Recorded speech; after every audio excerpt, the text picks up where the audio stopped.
తెలుగు రాష్ట్రాల మధ్య కృష్ణా గోదావరి జలాల అంశంలో ఉన్న సమస్యలపై చర్చించడానికి అధికారులు ఇంజనీర్లతో కమిటీ ఏర్పాటు చేయాలని నిర్ణయించామని తెలంగాణ సీఎం రేవంత్ రెడ్డి తెలిపారు.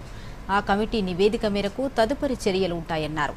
తెలుగు రాష్ట్రాల ముఖ్యమంత్రులతో కేంద్ర జలశక్తి శాఖ నిర్వహించిన సమావేశం అనంతరం సీఎం రేవంత్ రెడ్డి, మంత్రి ఉత్తమ్ కుమార్ రెడ్డి మీడియా సమావేశం నిర్వహించారు. దీనిపై వివరాలు.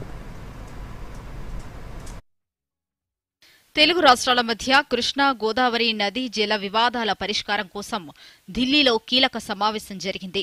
కేంద్ర జలశక్తి మంత్రి సిఆర్ పాటిల్ ఆధ్వర్యంలో తెలంగాణ సీఎం రేవంత్ రెడ్డి, ఆంధ్రప్రదేశ్ సీఎం చంద్రబాబు నాయుడు చర్చలు జరిపారు. ఇరు రాష్ట్రాల నీటిపారుదల మంత్రులు ఉత్తమ్ కుమార్ రెడ్డి, నిమ్మల రామానాయుడు, ప్రభుత్వ ప్రధాన కార్యదర్శులు, జలవనరుల శాఖ అధికారులు, ఇంజనీర్లు ఈ భేటీలో పాల్గొన్నారు. ఈ సమావేశం గంటన్నర పాటు సుహృద్భావ వాతావరణంలో జరిగినట్లు తెలుస్తోంది. ఈ సమావేశం అనంతరం తెలంగాణ సీఎం రేవంత్ రెడ్డి, మంత్రి ఉత్తమ్ కుమార్ రెడ్డి మీడియా సమావేశం నిర్వహించారు. ఆంధ్రప్రదేశ్ ప్రతిపాదించిన పోలవరం బనకచెర్ల అనుసంధాన ప్రాజెక్టు చర్చకు రాలేదని రేవంత్ రెడ్డి తెలిపారు. తెలంగాణ హక్కులను గతంలో కేసీఆర్ దారాదత్తం చేశారని ఆరోపించారు. గత ప్రభుత్వ తప్పులను సవరించే ప్రయత్నం చేస్తున్నామన్నారు. అన్ని రిజర్వాయర్లు, కాలువల వద్ద టెలిమెట్రీ యంత్రాల ఏర్పాటుకు ఆంధ్రప్రదేశ్ అంగీకరించిందని సీఎం రేవంత్ రెడ్డి తెలిపారు. శ్రీశైలం ప్రాజెక్టు మరమ్మతులు, రక్షణ చర్యలు చేపట్టాలని నిర్ణయించినట్లు వెల్లడించారు. కృష్ణానది యాజమాన్య బోర్డు అమరావతిలో, గోదావరి బోర్డు హైదరాబాద్లో ఏర్పాటుకు ఇరు రాష్ట్రాలు అంగీకరించినట్లు తెలిపారు.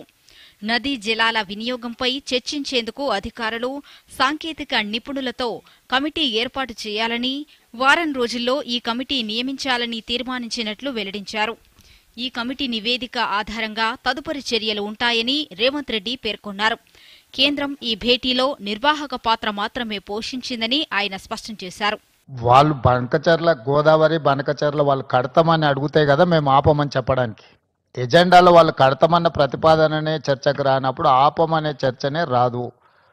ఉన్న అన్ని సమస్యల్ని, కృష్ణా నది మీద, గోదావరి నది మీద ఉమ్మడి రాష్ట్రాలకు ఉన్న సమస్యల్ని చర్చించడానికి, సమస్యల్ని గుర్తించడానికి అధికారులు, ఇంజనీర్లతో ఒక కమిటీ ఏర్పాటు చేసి ఆ కమిటీలో చర్చించిన తర్వాత మిగతా అంశాలు ముఖ్యమంత్రుల స్థాయిలో చర్చించుకోవాలని నిర్ణయం తీసుకున్నాము. ఈ సమావేశంలో ప్రస్తావనకు వచ్చి తీసుకున్న నిర్ణయాలు 4 ప్రధానంగా. వాళ్ళు ఆల్రెడీ కడుతున్న ప్రాజెక్టుల మీద అభ్యంతరాలు కానీ వాటన్నిటిని కూడా 30 రోజుల్లో మన తరఫున ఉండే అధికారులు, అదేవిధంగా ఇంజనీర్ల కమిటీ ఇష్యూస్ని అన్నిటిని కూడా గుర్తించి వాటన్నిటిని కూడా చర్చకు తీసుకొస్తుంది. మంత్రి ఉత్తమ్ కుమార్ రెడ్డి మాట్లాడుతూ కృష్ణా నదీ జలాల వాడకంపై అనుమానాలు ఉన్నాయని, టెలిమెట్రీ ఏర్పాటుకు కేంద్రం నిధులు ఇవ్వకపోయినా రాష్ట్రమే నిధులు కేటాయిస్తుందని చెప్పారు. గత ప్రభుత్వం ఈ విషయంలో నిర్లక్ష్యం చేసిందని ఆరోపించారు. యుద్ధ ప్రాతిపదికన టెలిమెట్రీ ఏర్పాటు చేస్తామని, ఇది నీటి వినియోగంలో పారదర్శకతను తెస్తుందని వివరించారు. కృష్ణా నదీ జలాల ఉపయోగంలో ఇరు రాష్ట్రాల్లో కొన్ని అనుమానాలు ఉన్నాయి. ఎవరు ఎక్కువ ఉపయోగిస్తుండ్రు, ఎవరు తక్కువ ఉపయోగిస్తుండ్రు అనేది. రీఆర్గనైజేషన్ యాక్ట్ లో చట్టంలో ఉందో ఈ టెలిమెట్రీ ఇన్స్ట్రుమెంట్స్ విషయంలో నిర్లక్ష్యం జరిగింది.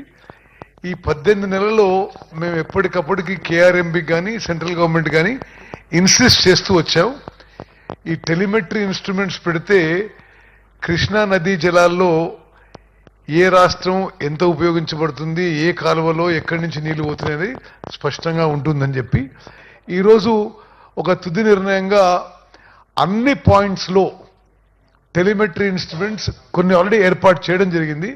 అన్ని పాయింట్స్లో యుద్ధ ప్రాతిపదికన వార్ ఫుటింగ్లో మెజర్స్ తీసుకుని పూర్తి చేయాలని ఒక నిర్ణయం.